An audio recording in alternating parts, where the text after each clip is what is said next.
It's so easy to fall into habits, and this can inadvertently lead to some mistakes that we make with Texas rigs, or I should say there are ways to be a better Texas rig angler.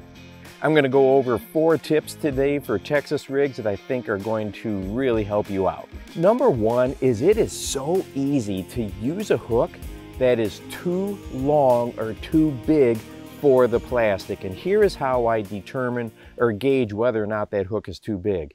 I do not want the length of that hook between the eye of the hook and then the point to impede the action of the lure. If we use a hook that is too long, all of a sudden the flexibility of that soft plastic can be hindered by so much. I would prefer to err on the side of using a hook that is too small as opposed to one that is too big. When using larger plastics, bass will take multiple bites. If we take a look at this fish right here that I just released in a video, this is a 6-inch drop shot worm, and this bass takes multiple bites of it to get the entire thing in there. Now, if we're fishing with larger soft plastics, we just need to give that bass enough slurp time to go ahead and get that thing all the way in there before we drive that hook home.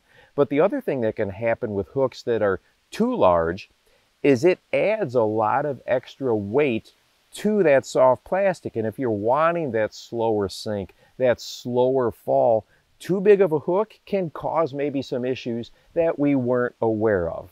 Number 2 has to do with the rigging, and as bass anglers, we know that we need to rig those lures straight. So many manufacturers offer that crease, that line, that cavity there in the lure to really help us out. But there's still lots of lures that don't have that in there. Well, here is how I rig those lures to guarantee that it is straight almost every single time, because nothing is more frustrating than rigging, re-rigging, and all of a sudden you've just messed up and ruined a soft plastic. First thing is go ahead and lay that hook along the length of the plastic so you kind of get a rough idea where that point is going to want to come out of the body of the lure. And once I have figured that out, I'll go ahead and start the hook, and then I will squeeze that lure, squeeze the body of the lure when it's centered really, really hard. That pressure is going to guide the hook point through your fingers gently and then out the center of the lure almost every single time. It works really well.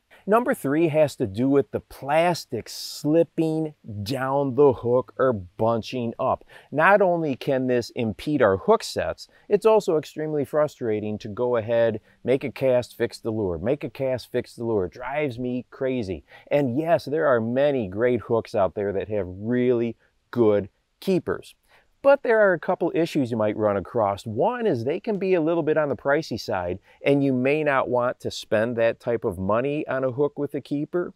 Or you already have a pile of hooks that don't have a keeper on them. That's the situation that I'm in. I have hundreds of hooks that don't have a keeper of any sort. Well, one thing that you can do is take a sinker stop. Now notice I said sinker stop and not a bobber stop, because sinker stops will usually come in multiple sizes, small, medium, and a large. You can take a sinker stop and thread it over the point of the hook, takes a little practice, and then work it up the shaft or the shank of the hook to that R bend, and it will hold that plastic so well. Like this soft plastic craw right here, I have got this sinker stop, and I'm literally, look at, I am pulling down on that very hard, and it will not pull down. Well, then you may be thinking, well, what about when I got to put another soft plastic on there? Just go ahead and take that sinker stop, slip it back over that R bend, put your new plastic on there, and it'll thread right over that sinker stop with no problems. And then once you have it in position, go ahead and put that sinker stop back in place. You are going to take those hooks that don't have a keeper, and all of a sudden they are going to work for you so very well. And number 4 is a big one, and I am so guilty of this. When I first take that hook and then thread it into the soft plastic, I often don't thread it down far enough. And what happens is then your knot is out of the plastic. I'm trying to get so much better with this. Well, when that knot is exposed, couple things can happen. One, if you're using a weighted Texas rig, that weight is going to repeatedly bang down into the knot and potentially cause some issues, some breakage. And the other thing that can happen if you're using a weightless Texas rig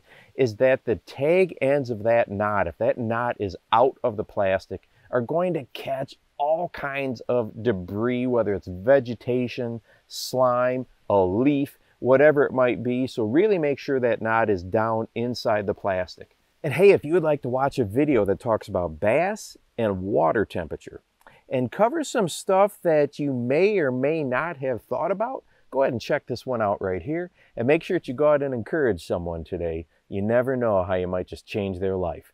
For the Bass Fishing Life, I'm your host, Steve Rogers.